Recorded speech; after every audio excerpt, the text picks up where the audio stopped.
What is up, y'all? How's it going, YouTube? How's it going, everyone? In isolations and such. It's your pal, Sparky Marky Mark here, and I'm here to do a little review for, if you could see the title, it's going to be another Neca figure. But if I said like the other day that I was going to say I was going to do a review for the Twilight Time, I'm going to have to hold out on that for a moment because, well, right now, I'm expecting 2 titles from that company.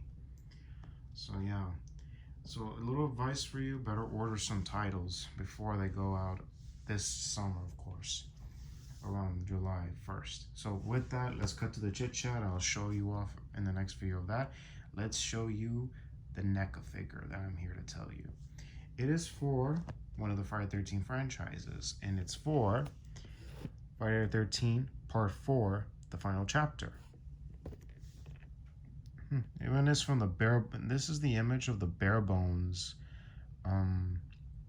DVD from Paramount. And all in all, I mean, I do like the movie, and of course, but I had the deluxe edition, of course, that has the interviews, and I do have the From Crystal Lake to Manhattan box set that I got, of course, that has the interview with Corey Feldman. There are no interviews with any other actors, just Corey Feldman, as well as for Part 5, again, Corey Feldman. And of course, you have, of course, who played Jason in this one? Stuntman actor Ted White. If I mentioned Ted White in my channel, I did a video for his birthday last year, and with that, I'm going to show you the figure. And he went, and of course, to prepare for the role, he had to play. Just recently, 5 months ago, he just turned 94. So yeah, he's kicking, and he's an urban legend, or a legend, of course. So this is the posing of the figure with the axe that he uses in the film. Okay, just a sec.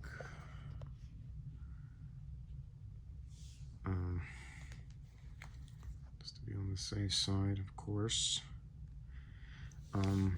Like, this is how it looks on the sides. And of course, in the back you have the previous people that did the sculpts and the designs and other things for the previous figures. This is how it is posing, and you have a tombstone that you see in the film.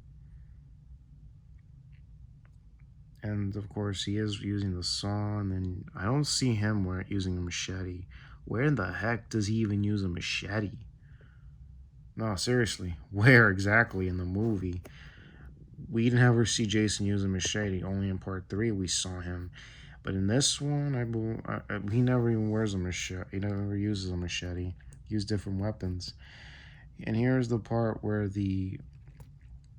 that's the sequence where young Tommy Jarvis, played by Corey Feldman, uses the machete and whacks Jason. And of course, here's the plot for the film. The final After his revival in a hospital morgue, the hockey mask murderer fixes his vengeful attention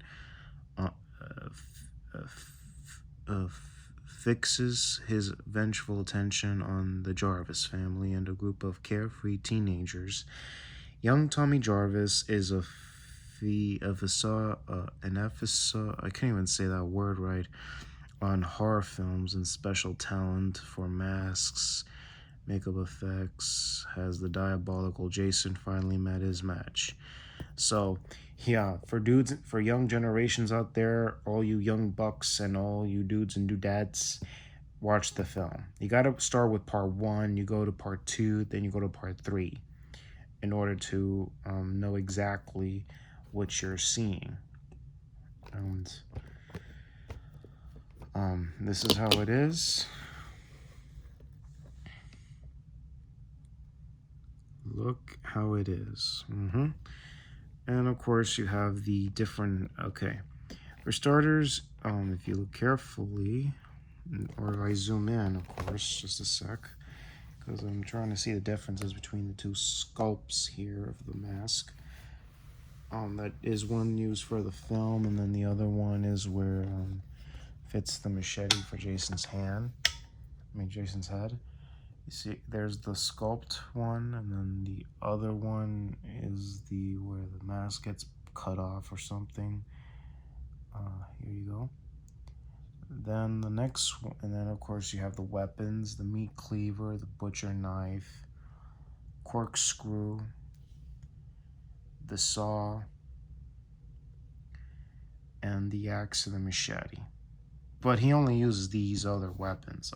We never see one scene in the movie. He actually has the machete. He just takes it from the female heroine after she hits him in the chest, and the next you know he takes it off of his chest and then throws it on the floor. And also you have the tombstone of Pamela Voorhees. And all in all, I mean, this is very cool wardrobe and everything. I mean, really great makeup effects done by the great Tom Savini. Shoutouts to him. Shoutouts to Ted White as well.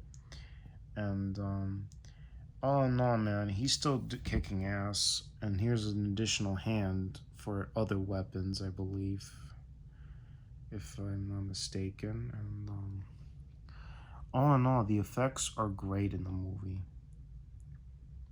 I mean, just look how it was made.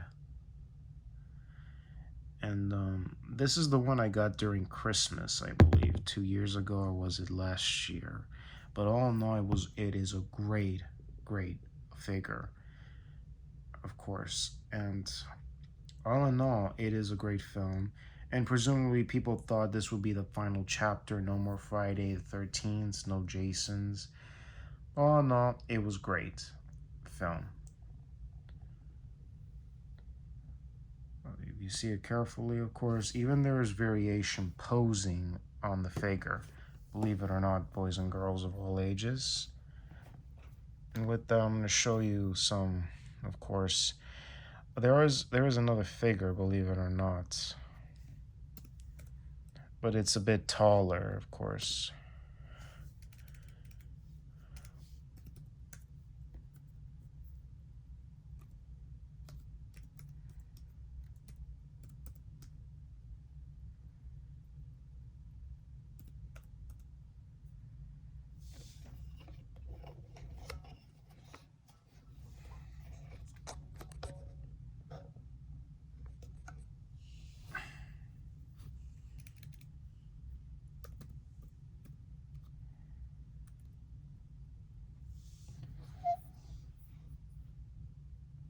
I already know the packaging, of course. I just saw it.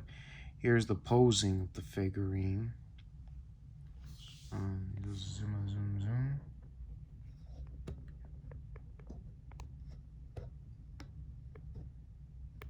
Alright. With the hacksaw. And the next one is where Jason gets macheted on the left side of the face. The axe that you saw on the front cover, him holding the butcher knife, the settings. Here's a bigger Jason figure. It's 1.5 scale, and it's pretty tall. And I mean, really, I could find it somewhere, maybe in those conventions, of course. But all in all, it is great, and it's bigger than the one you just seen. And I gotta say, it's pretty good and everything, well thought out. Oh yeah. But what the Neca figure didn't have, what this particular Neca half scale Neca figure has, is the mandible hand, not mandible, but his hand that is cut where the female heroine cuts Jason's left hand, of course. That's where it happens. And all in all, it's a great film, and great effects and great performances, of course, by Ted White. And Ted White's a very large dude, believe it or not. 6'4", and I gotta say, he's still kicking ass till this very day. So anyway, before signing off, give us some shout outs to the, how do you say, the physical medias and all that stuff and such. And of course, a little influence from the people at Neca. And I hope the lawsuit ends pretty soon and we get another Friday 13th film and we get licenses for the other NECA Real Toys figure, the Neca figures. I just hope this summer this lawsuit ends and we finally get the whole rights to the other ones. So anyway, this is Sparky Marky Mark. I'm signing off, y'all. Take care. God bless you and see you on the next vid.